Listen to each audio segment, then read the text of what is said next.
मेरी इंडेक्स उंगली पॉइंट कर रही हो, गौर से देख लो आप। विलियम मैरियन ब्रैनम, ये मैंने कुछ नहीं बनाया, ये धुएं के बादल से बना हुआ है। और ये एक बार और देख लो कि जो सूरज की जो रोशनी होती है ना, वैसा ही रोशनी से अंदर में से बोल रहा है बात। हालांकि वो रोशनी कौन है? कबूतर।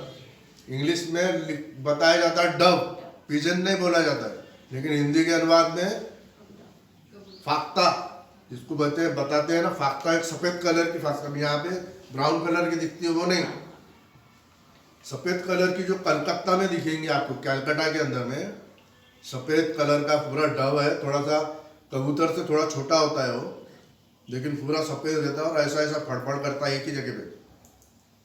जब पवित्र आत्मा उतरता है ना, ऐसे ही वो एक ही जगह पे फड़फड़ फड़फड़ फड़फड़ करता है, एक ही जगह पे होता है। इसी के लिए उसका सिंबल दिया गया है। उसको पित्त नहीं रहता, क्योंकि वो खराब चीज खाता ही नहीं। पित्त क्या करता है? खराब चीज को शुद्ध करता है, पवित्र करता है। उसको पित्त ही नहीं दिया खुदा ने, क्योंकि वो सब कुछ खाता तो इसके लिए उससे दुल्हन तैयार हुई पवित्र आत्मा के जरिए से। तब मैं उसको दंडवत करने के लिए उसके पांव पर गिर पड़ा, मनुष्य के पांव पे। उन्होंने मुझसे कहा, देख ऐसा मत कर, मैं तेरे और तेरे भाइयों का संगी, मैं तेरा और तेरे भाइयों का क्या हूं? इंग्लिश में देखते, तेरा और संगी भाइयों का।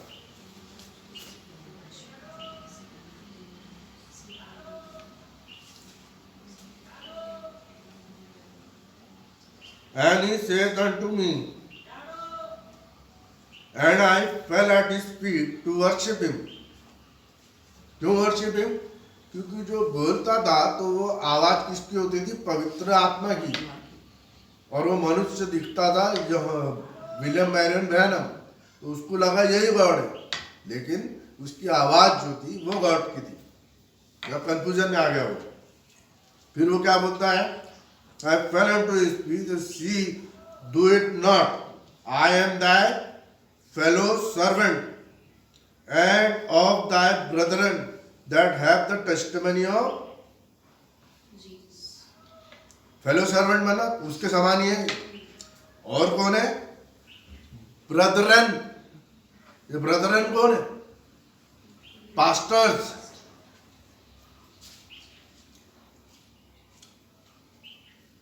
I am thy fellow servant and of thy brethren that have the testimony of Jesus Christ.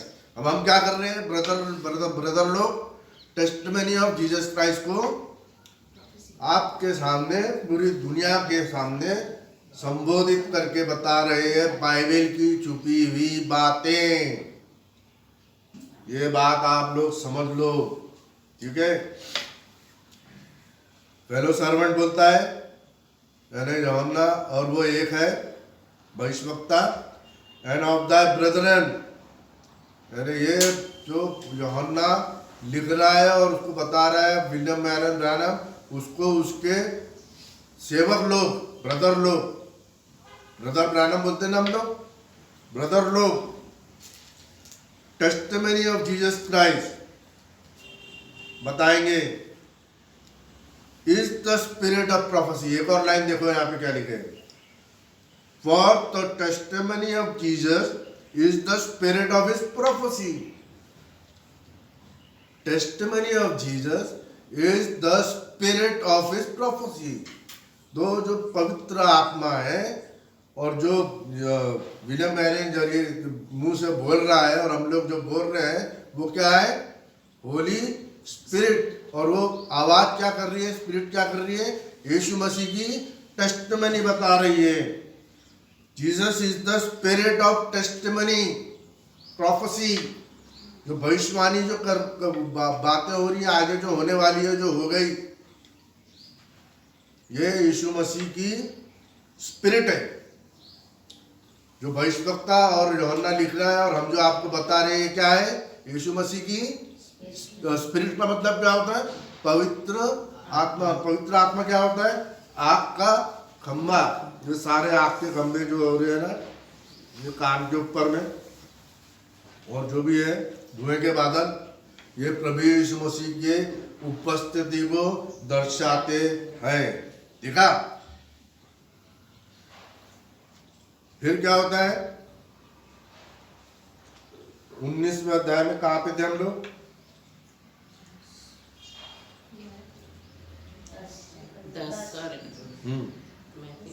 10वें अध्याय में आयत में, क्योंकि यीशु की गवाही भविष्यवक्ताओं की आत्मा है। स्पिरिट भविष्यवक्ताओं की नहीं है, स्पिरिट ऑफ जीसस। हमने पढ़ा ना इंग्लिश में, भविष्यवाणी क्या है? Spirit of Jesus. स्पिरिट क्या है? पवित्र आत्मा। यहाँ पे थोड़ा अनुवाद में हिंदी में थोड़ा सा फर्क आ गया है, गलत दिया है। और वो क्या है? भविष्यवक्ताओं की आत्मा नहीं, स्पिरिट ऑफ जीसस। अभी हमने पढ़ा ना, तो prophecy is the spirit of Jesus, पवित्र आत्मा। फिर मैंने स्वर्ग को खुला हुआ देखा। क्या देखा? दर्शन दिख रहा है, दिखाया जा रहा है खुदावन उसको, है ना? स्वर्ग को खुला हुआ देखा और देखता हूं कि एक श्वेत घोड़ा, अभी ये आ गया है खुदावन, सफेद घोड़े पे सवार होके। और हम देखेंगे कि उसके ऊपर में क्या लिखा गया है? ट्रिनिटी लिखा है क्या? पिता पुत्र पवित्र आत्मा लिखा है क्या? क्या लिखा है? राजाओं का राजा एक ही राजा है। और राजा कौन है? हम लोग। क्यों? हम लोग को जब प्रभु यीशु मसीह राजपाट देगा, है ना, तो जब उस राजपाट में आप शामिल हो जाएंगे, चेतानंद, सूरज भाव और सिमोन क्या हो जाएंगे? आमीन। राजपाट जब बनेगा तो हम भी राजा बनेंगे। इसके लिए वो हमारे को राजाओं का राजा और प्रभुओं का जो एंजल्स बनाए ना, है ना, लेकिन जो बगावत किए गए उनको तो खत्म कर देगा ना, जो है अभी उन एंजल्स का और हमारे लोगों का खुदावन। फिर मैंने दूत को सूरज पर खड़े हुए देखा। देखा? फिर मैंने दूत को,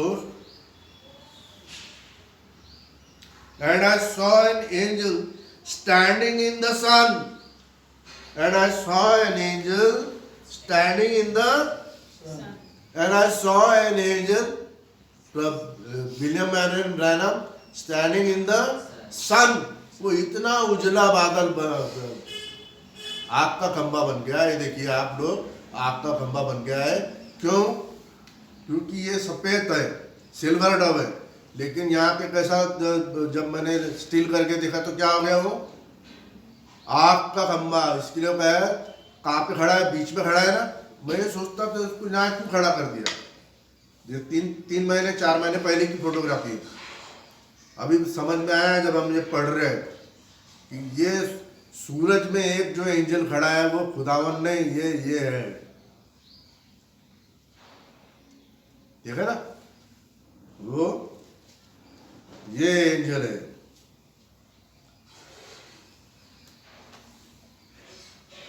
फिर मैंने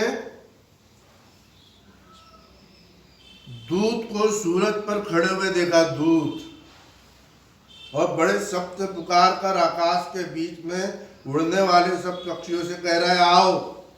सारा चीज इन्होंने समझा है ना। हमको कौन समझा रहा है?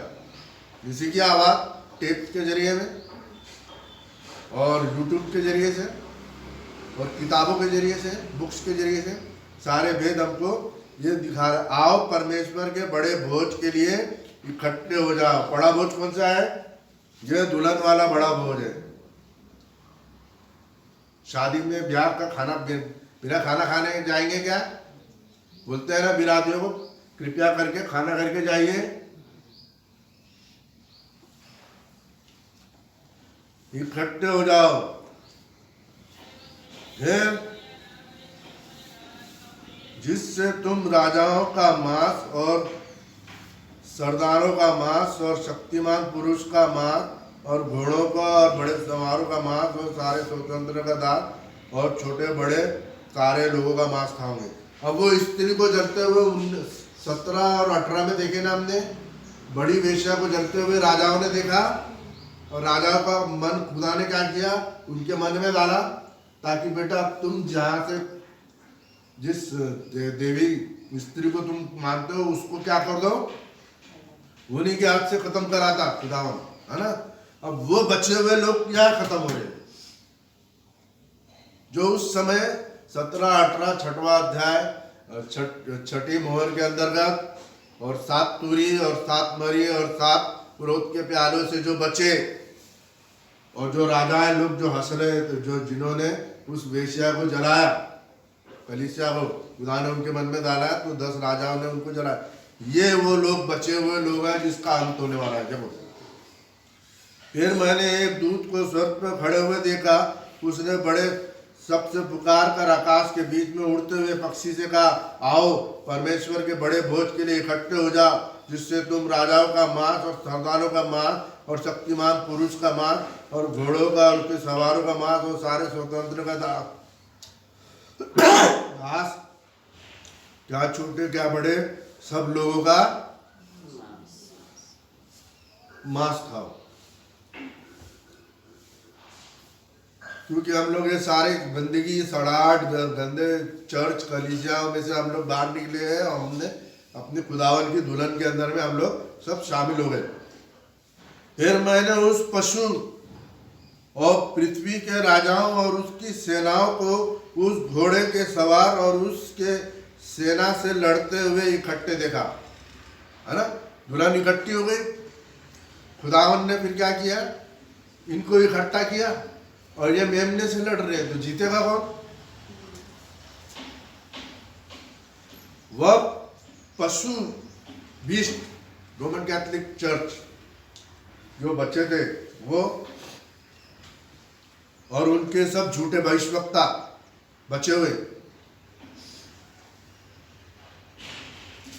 पकड़ा गया, जिसने उनके सामने ऐसे चिन्ह दिखाए थे, ऐसे चिन्ह, चरिस्मेटिक मूवमेंट, बड़े बड़े कन्वेंशन, बड़े बड़े पास्टर क्या दे ट्रिनिटी मन में रख के प्रचार करते। हम लोग काय का प्रचार करते, वन गॉड मन में। इसके लिए हमारा संदेश 100 की तरह प्रभु यीशु मसीह को पसंद आता, इसके लिए पवित्र आत्मा के काम हमारे कलीसियाओं में दिखते।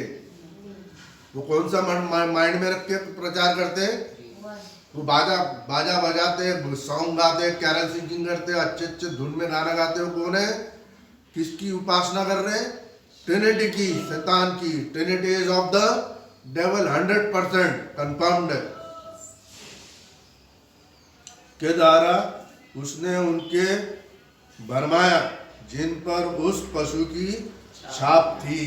पशु की छाप मतलब ट्रिनिटी, विकारियस फिली instead of the son of God. वो अपने आप को सन ऑफ गॉड बनाता, वो अपने आप को बोलता है कि मैं खुदावन का पुत्र हूँ। ये नहीं मालूम कि पुत्र और पिता एक है, दोनों में कोई फर्क नहीं है। मूर्त की पूजा करते थे, सारों को खत्म किया। ये दोनों जीते जी उस आग की झील में, देखो ये है पाप, पापियों का अंत कैसे होने वाला, जो बचे हुए हैं।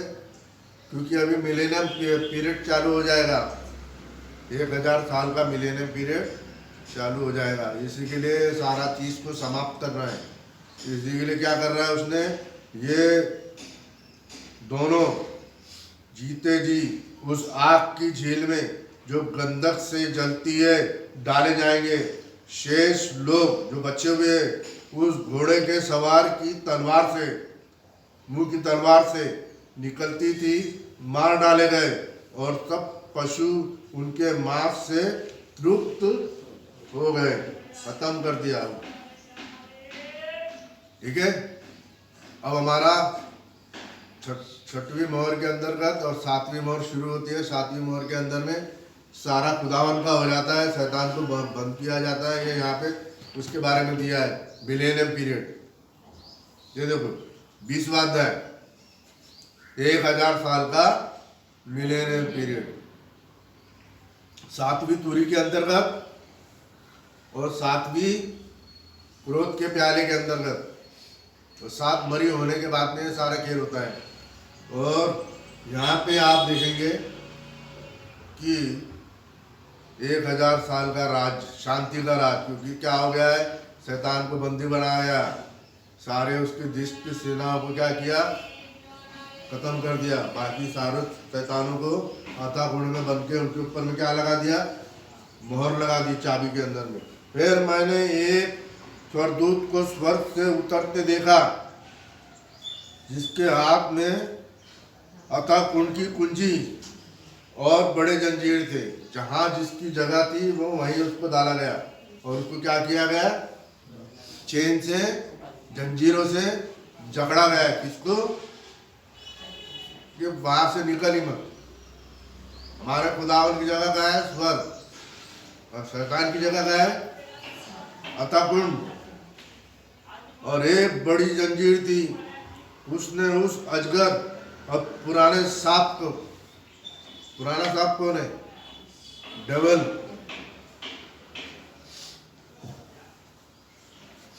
जो इब्लिस और शैतान है। देखा उसका नाम, जो इब्लिस और शैतान है।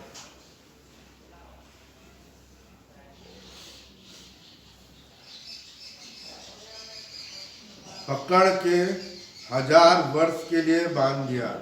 1000 साल का मिलेनियम चालू हो गया। गलत बोल रहा था मैं, यहां से मिलेनियम चालू होता है ना। और ये है लड़ाई अर्मागेडन की। शैतान को सबको खत्म, जंजीरों से डाला गया। झूठे भविष्यवक्ता, इमेज टू द बीस्ट को मानने वाले, ट्रिनिटी मानने वाले सारे गए, खुदा मानने वाले सारी जाति लोग सारे उनको खत्म कर देने वाला है खुदा, है ना। उसके बाद में ये मिलेनियम चालू होता है और उसे अथाह कुंड में डालकर बंद कर दिया और उस पर मोहर कर दी कि वह 1000 साल के पूरे होने तक जाति जाति के लोगों को फिर ना भरमाए। इसके बाद अवश्य है कि वो थोड़ी देर के लिए फिर खोला जाएगा। 1000 साल के बाद में क्या होगा, फिर मैंने सिंहासन देखे। 1000 साल के बाद में सिंहासन देखे। अब हमारा न्याय होगा क्या, दुल्हन का न्याय यही हो जाएगा जब वो जी उठते हैं ना। जितने यीशु मसीह के साथ आदम से लेके यीशु मसीह तक जी उठे, उनका न्याय नहीं होगा। जो दफन हुए अभी रह गए, जो जीने उठे, उनका न्याय होगा। यीशु मसीह से लेके 2000 साल तक जो जीने उठेंगे, अभी जी उठेंगे ना हम लोग। प्रभु यीशु मसीह आएगा, दुल्हन को ले जाएगा और फिर सफेद घोड़े पे बैठ के आएगा। हमने देखा ना। तो यहाँ पे जो बचे हुए हैं वो, उनका न्याय होगा कब, 1000 साल का मिलेनियम पूरा होने के बाद। किनका, हमारा न्याय होगा क्या, नहीं, आप लोग न्याय करेंगे। आप लोग दुनिया का न्याय करोगे, दुनिया का नहीं बल्कि सारे दूतों का, स्वर्ग दूतों का भी आप लोग के जरिए से न्याय होगा। इतना महान जगह दिया है खुदा ने आपको। और उन पर लोग बैठ गए सिंहासन के ऊपर में, है ना। जजमेंट के लिए बैठना है तो सिंहासन पे ही बैठेंगे ना। तो ये इसके लिए वो आप लोगों को राजा बोलता है। दुल्हन कहाँ बैठेगी, सिंहासन। मैंने सिंहासन देखे और उन पर 20:4 इंग्लिश में कैसा है, and I saw thrones, सिंहासन या प्लूरल है, थ्रोन्स, दुल्हन बैठी हुई, और उनके न्याय करने का अधिकार दिया गया। किसको? दुल्हन को।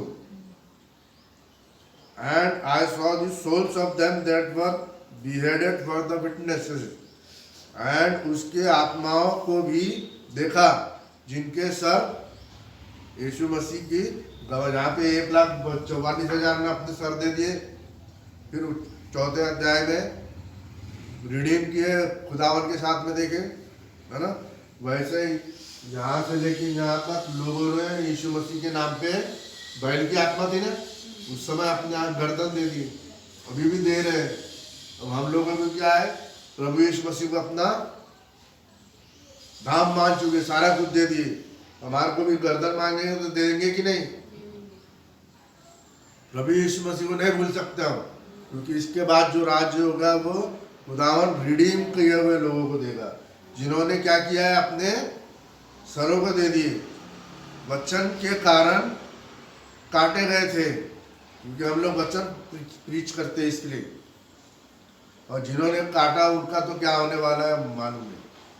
सारा आप देखा ना हमने, आग और धुएं के गंधक से जलते रहेंगे, मौत मांगेंगे तो मौत नहीं मिलेगा। और जिन्होंने वह पशु की और उस मूरत की पूजा की थी, उन पर छाप उनके माथे पे,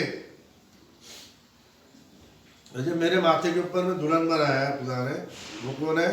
प्रभु यीशु मसीह। और शैतान का मार्ग भी उनके माथे पे लगता है। क्यों?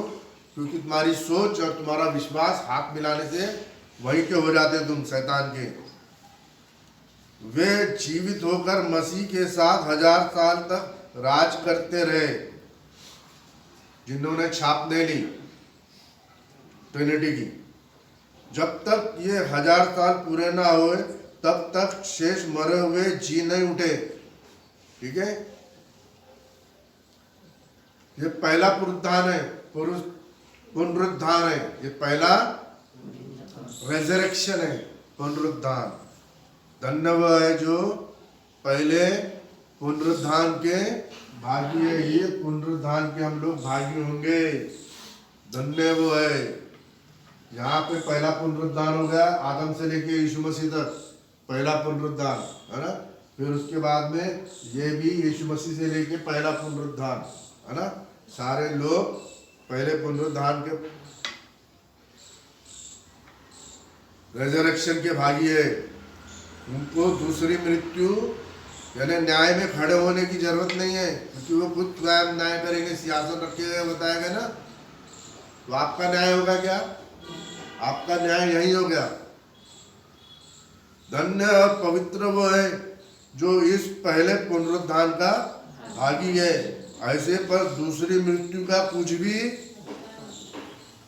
दूसरी मृत्यु किसकी होगी? इनको जब सोए हुए मुर्दे को उठाया जाएगा, इनका न्याय करेंगे, तब कोई भी नहीं बचने वाला। यहाँ लिखा है एक भी नहीं बचता। इनका न्याय में सिर्फ प्रभु यीशु मसीह अभी है, बचाना अपने आप को तो बचा लो। तो ये यहूदी लोग दो भविष्यवक्ता के संदेश सुनेंगे, जो भविष्यवक्ता ने दिया, बिना मैंने कोई संदेश प्रचार करेंगे और अपने सर और गर्दन को दे देंगे, वो बचेंगे। बाकी सब क्या हो जाएगा? दूसरी मृत्यु में न्याय होने के बाद में कोई भी नहीं बच रहा है। यहाँ बच रहा है क्या? कोई दिखा है क्या बच रहा है? वहाँ कोई भी नहीं दिख रहा। दूसरी मृत्यु पे अधिकार नहीं, पर वे परमेश्वर और मसीह के याजक होंगे और उसके साथ 1000 वर्ष तक। तो आप लोग को ना, जब खुदावन का मैसेज शेयर करते हो, सब्सक्राइब करते हो, लाइक करते हो, तो क्या करते हो? प्रभु यीशु मसीह का संदेश शेयर करते हो, तो आप लोग क्या हो जाते हो? याजक। भविष्यवाणी की बात करते हो कि नहीं करते हो? नहीं करते। एक भी जन ना संदेश सुनता और ना कुछ करता। वो बहुत दूसरे लोग सुन रहे हैं, वो लोग लाइक कर रहे हैं, वो लोग सब्सक्राइब कर रहे हैं, ताकि एंड टाइम मैसेज का आखिरी पड़ाव पे हम लोग आ गए, है ना। और वो क्या है? आसमान में उठाए जाना। और वो संदेश भी यहीं से प्रचार किया जाएगा। प्रभु यीशु मसीह की अनुमति होगी, यहीं से वो प्रचार होगा। 40 दिन के पहले आपको समझ में आ जाएगा, मुर्दे जी उठेंगे, है ना। और हम लोग क्या हो जाएंगे? 40 दिन के अंदर में सारा हो जाएगा। जब 1000 वर्ष पूरे हो चुके तो शैतान कैद से छुड़ा दिया जाएगा और उन जातियों को जो पृथ्वी के चारों ओर रहेगी, अर्थात गोग और मैगोग, तो उनकी गिनती समुद्र के बालू के बराबर होगी, और माकर लड़ाई के लिए इकट्ठा करने को निकलेगा। ये कौन सी लड़ाई है? गोग और मैगोग। 1000 साल के बाद में अंतिम लड़ाई है, जिसके अंत में सारे चीजों को खुदावन नया करने वाला है। अभी नया करेगा क्या? मिलेनियम के टाइम पे सिर्फ एक तिहाई को स्पष्ट करके नया करेगा। एक तिहाई डिस्ट्रॉयर, एक तिहाई डिस्ट्रॉयरी, एक तिहाई समुद्र, धरती, आकाश, ऐसा करते करते सबको प्रकट कर लेगा। लेकिन आखिरी में 1000 साल के बाद में सारा नया आकाश, क्योंकि न्याय वाय सब हो जाएगा, पुस्तकें खुली जाएंगी, सबका न्याय हो जाएगा। फिर क्या हो गया? नया आकाश और नई पृथ्वी बनाएगा खुदावन। वे सारी पृथ्वी पर फैल कर पवित्र लोगों की छावनी और प्रिय नगर को घेर लेगी, और आग स्वर्ग से उतरकर उन्हें भस्म करेगी। किनको? गोग और मैगोग की लड़ाई के अंदर में शैतानों को इकट्ठा किया जा रहा है, अथापूर्ण रूप से निकले हुए, और जो बच्चे जो है इकट्ठा किए, सबको जो भी है सबको क्या किया? इकट्ठा करेगा। वे सारी पृथ्वी पर फैलकर पवित्र लोगों की छावनी और पवित्र नगर को घेर लेंगे, और आग स्वर्ग से उतर के उन्हें भस्म करेंगी, क्योंकि पवित्र नगर को घेरने का काम कर रहे हैं, है ना। लड़ाई के लिए इकट्ठा करने को निकलेगा। वे सारी पृथ्वी पर फैलकर पवित्र लोगों की छावनी और पवित्र नगर को घेर लेंगी, और आग स्वर्ग से उतर के उन्हें भस्म करेंगे। अब हमको किसने घेर के रखा है? 4 करूब ने और 24 प्राणियों ने। अब ये इनको घेरने की कोशिश करेंगे, मारने की, लेकिन आग आसमान से आ रही है, क्या कर रही है? ये सारों को भस्म करेगी। उन पर भरमाने वाली शैतान आग और गंधक में की झील में, जिसमें वह पशु और झूठा भविष्यवक्ता भी होगा, डाल दिया जाएगा, और वे रात दिन युगानुग पीड़ा से तड़पते रहेंगे। देखा, हम पे दावा कर रहे हैं वो लोग, लेकिन आपको प्रोटेक्ट किसने किया? 4 करूब ने और 24 एल्डर्स ने। प्राचीन इंग्लिश में एल्डर दिया है। फिर मैंने अभी थोड़ा सा बाकी है, फिर 21 और 22 अगले संडे लेंगे, तो मैंने प्रकाशित वाक्य 1 से लेके 22 अध्याय पूरा खोल दिया, और अंतिम समय में ये बता दिया है कि विलियम ब्रैनम ही है जो सारे भेद को यूहन्ना को दिखा रहा है, और हम लोग याजक लोग इस बात को आगे बढ़ा रहे हैं, वही भविष्यवक्ता की बातें जो यूहन्ना लिख रहा था। ठीक है। फिर मैंने एक बड़ा श्वेत सिंहासन और उसको जो उस पर बैठा हुआ था। एक ही सिंहासन है? 3 है क्या? पिता के लिए अलग, पुत्र के लिए अलग, पवित्र आत्मा के लिए। वंशावली नहीं है यहाँ पे, यहाँ शादी ब्याह नहीं होता। मरियम को माता मान रहे हैं, इसको मान रहा है, इसकी माँ है, कोई वंशावली नहीं है, एक सिंगल गॉड है। इसके लिए एक ही सिंहासन है, बैठा है। देखो, उसके सामने से पृथ्वी और आकाश भाग गए और उनके लिए जगह न मिली। फिर मैंने छोटे बड़े सब मरे हुओं को सिंहासन के सामने खड़े हुए देखा। सबको, जितने भी मनुष्य है, सबको सिंहासन के सामने खड़े देखा, और पुस्तकें किनके लिए? जो छूट गए, लेफ्ट बिहाइंड वाले के लिए पुस्तकें, और एक और पुस्तक खोली गई, अर्थात जीवन की पुस्तक। ये कौन है?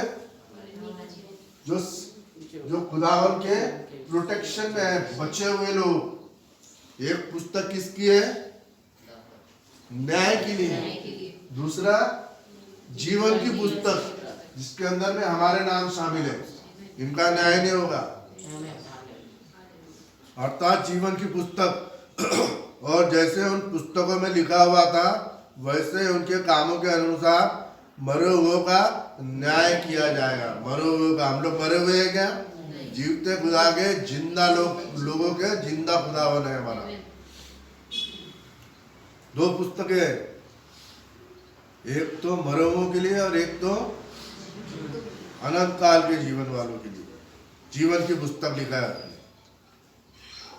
समुद्र ने उन मरे हुओं को जो उसमें थे दे दिए समुद्र ने, और मृत्यु और अधलोक ने उन मरे हुओं को जो उनमें थे दे दिए।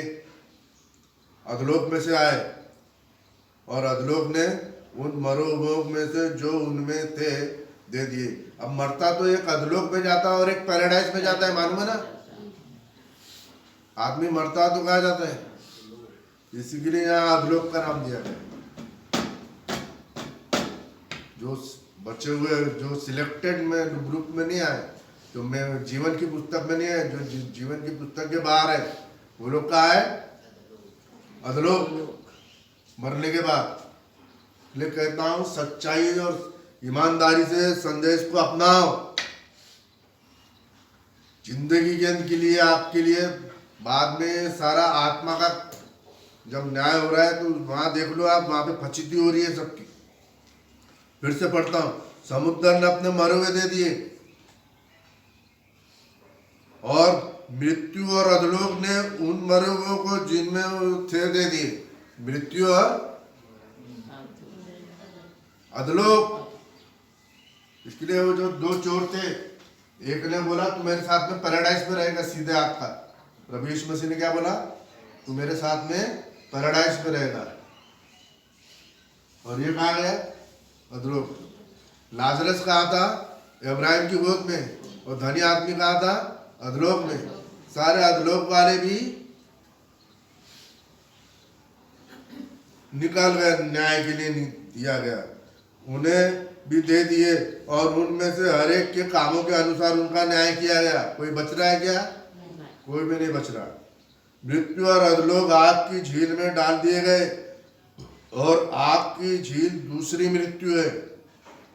अब हम पहले पुनरुत्थान के भागी है, तो दूसरी मृत्यु का हम पे कोई, क्यों? क्योंकि न्याय हमारा नहीं होगा, हम न्याय करेंगे। हमारा नाम जीवन की पुस्तक में लिखा है, लाइफ, बुक ऑफ लाइफ। और इनका क्या है? पुस्तकें के अंदर में लिखा है कि तुम्हारा न्याय होगा कि नहीं होगा। बल्कि सारों को क्या हो गया? आग और झील में, ये दूसरी मृत्यु है। और जिस किसी का नाम जीवन की पुस्तक में लिखा हुआ ना मिला, वह आग में, झील में डाला गया। देखो मैंने कहा सही बोला कि नहीं? क्योंकि जिनका नाम जीवन की पुस्तक में नहीं लिखा गया, तो जीवन की पुस्तक के अंदर में पहले से आपका न्याय हो गया। बढ़िया है कि नहीं? आमीन बोलो, हालेलुया। एकदम ठंडे पड़े हुए हैं, ना जोश है ना कुछ है। बड़ा मुसीबत का काम है यार। तो और जिस किसी का नाम जीवन की पुस्तक में लिखा हुआ ना मिला, वो आग की झील में 21 और 22 अगले रविवार को बताएंगे। अब हम लोग छोटी सी दुआ करते हैं और इसको समाप्त करते हैं। प्रभु यीशु मसीह आज के संदेश को आशीषित और ब्लेस कीजिए, और खुदा जो संदेश बोला गया वो चारों कोने तक जाया जाए, दुनिया तक जाया जाए, और लॉर्ड जीसस का ऐसा होए कि ये पहली बात ही हम समझ सके और पवित्र आत्मा के इसमें काम होने दीजिए। आमीन।